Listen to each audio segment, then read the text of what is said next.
Benvenuti a Planet Spin Podcast. Oggi ci immergiamo in un argomento che, insomma, è un classico. Lo vediamo sempre sia sul canale YouTube che sul sito planetspin.it. Spinning contro casting. C'è ancora, non so, un'aura di mistero attorno al casting, quasi un timore reverenziale. Molti lo vedono come una roba da super esperti, o peggio, una moda. Il pensiero comune è: ma perché devo complicarmi la vita? Con una buona canna da spinning faccio tutto. Ecco, l'obiettivo di oggi non è trovare un vincitore. Vogliamo capire l'essenza delle due tecniche, quando una è meglio dell'altra e come conoscerle entrambe, ci renda pescatori migliori. Hai detto bene. Non è una partita, non ci sono squadre. È come avere attrezzi diversi nella cassetta. Usare quello sbagliato rende tutto più difficile, a volte impossibile. La vera abilità, secondo me, è capire cosa ti serve in quel momento. E per farlo dobbiamo partire dalle basi, dalla struttura. Ottimo, partiamo proprio da lì, dalla meccanica, perché a un primo sguardo una canna è una canna, ma qui i due mondi sono... Lontanissimi. La differenza che vedono tutti, ovviamente, è il mulinello. Nello spinning la bobina è fissa, sta lì, ferma. Il filo esce a spiale. Nel casting, invece, la bobina ruota. Gira quando lanci e gira quando recuperi. E qui c'è un paradosso interessante di cui non si parla quasi mai. E cioè? Se tu prendi una persona che non ha mai pescato, glieli metti davanti e chiedi quale ti sembra più logico, 9 su 10 ti indica quello da casting. È più intuitivo. Ah, davvero? Non ci avevo mai pensato. Certo, il filo esce dritto, viene riavvolto dritto, è un piccolo argano. Il concetto è istintivo. Lo spinning, con l'archetto che gira, che imprime una torsione al filo a ogni giro, è geniale, ma è meccanicamente più complesso. È vero, è un'osservazione acuta. Questo significa che il filo nel casting si stressa di meno, giusto? Esatto. Meno torsioni, meno usura. Il filo, soprattutto un buon trecciato, ti ringrazia. E ti permette di usare diametri più grossi senza grossi problemi. Capisco. Però se la differenza nei mulinelli è grande, mi hai detto che quella nelle canne è un abisso. Un abisso. E non sono intercambiabili. Provarci è un errore gravissimo. Ecco, questo punto è fondamentale, spieghiamolo bene. Non è solo perché gli anelli sono sopra da una parte e sotto dall'altra. No, è molto più profondo. Il fusto di una canna, il grezzo, ha una spina, un lato fatto per piegarsi in una certa direzione.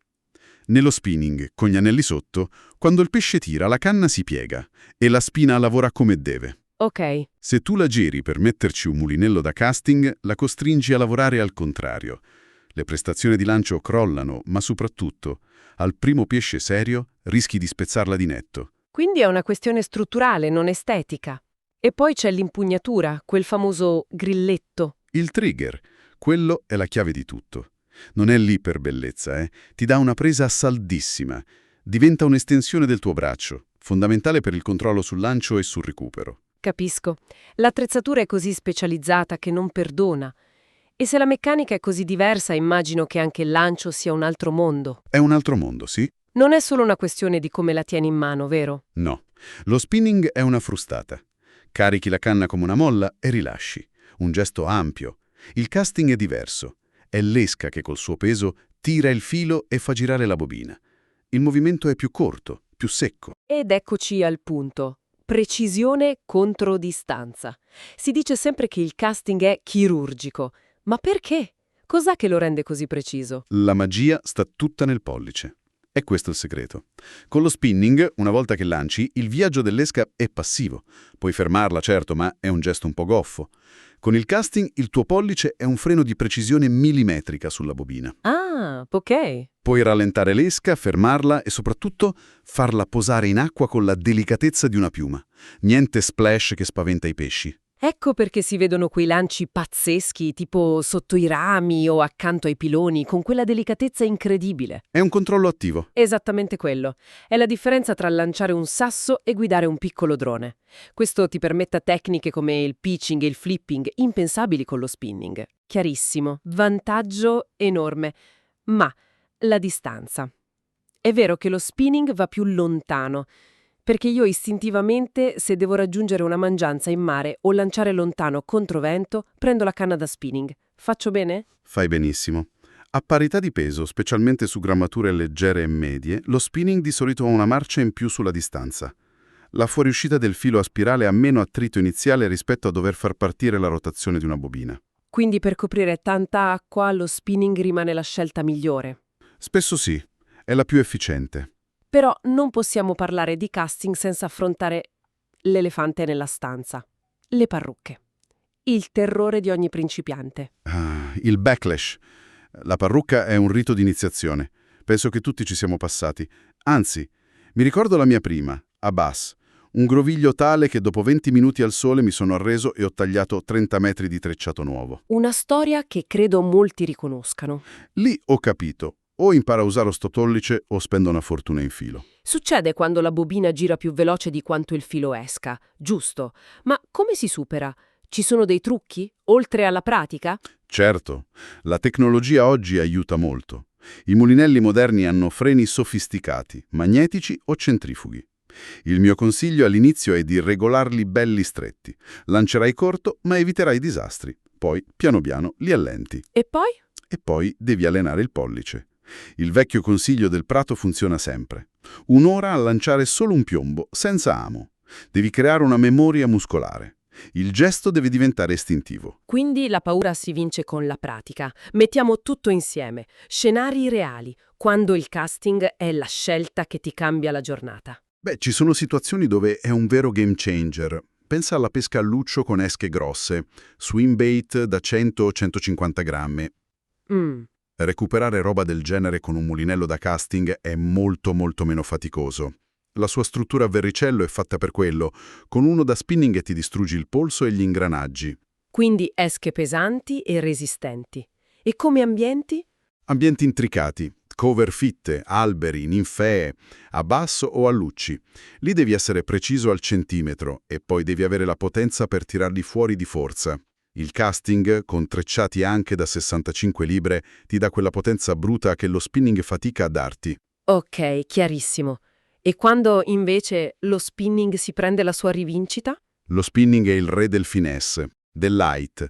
Quando lanci esche di pochi grammi, un piccolo minno, una gomma senza piombo, il loro peso non basta a far girare bene la bobina di un mulinello da casting. Certo. Con lo spinning è la frustata della canna a fare il lavoro e puoi lanciare roba leggerissima a distanze ottime.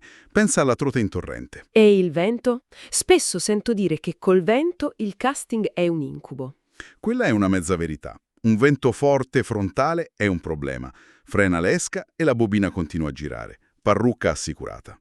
Lo spinning lo gestisce meglio, però con un buon controllo di pollice si gestisce anche il vento. Anzi, a volte con vento laterale trovo il casting più controllabile. Diciamo che lo spinning è più facile col vento, forte, ecco. Interessante.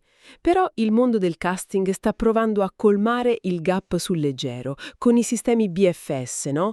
Bait Fitness System. Esatto, hai toccato un punto chiave. Il BFS è la risposta del casting al light spinning, mulinelli con bobine leggerissime, quasi impalpabili, che lanciano esche da 2 o 3 grammi. Incredibile. Richiedono canne apposta e sensibilità, ma ti aprono la porta alla precisione del casting anche con esche minuscole. I confini sono sempre più sfumati.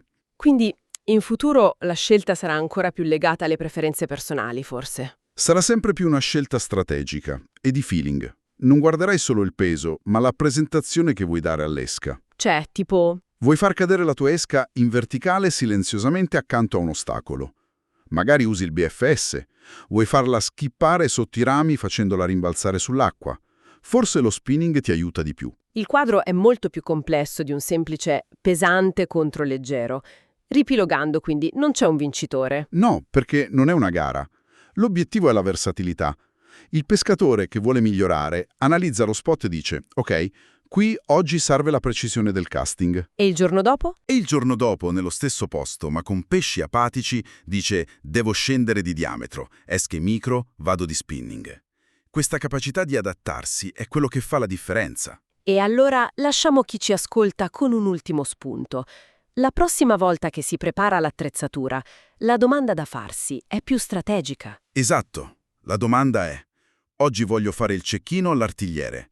Voglio imporre la mia esca in un punto preciso o voglio coprire tanta acqua per cercare il pesce attivo? La risposta a questa domanda, in fondo, definisce la nostra strategia. Esatto. E molto probabilmente ti dice già quale canna prendere in mano. Un pensiero perfetto per chiudere. Questa era la nostra analisi su spinning e casting, qui su Planet Spin Podcast. Alla prossima!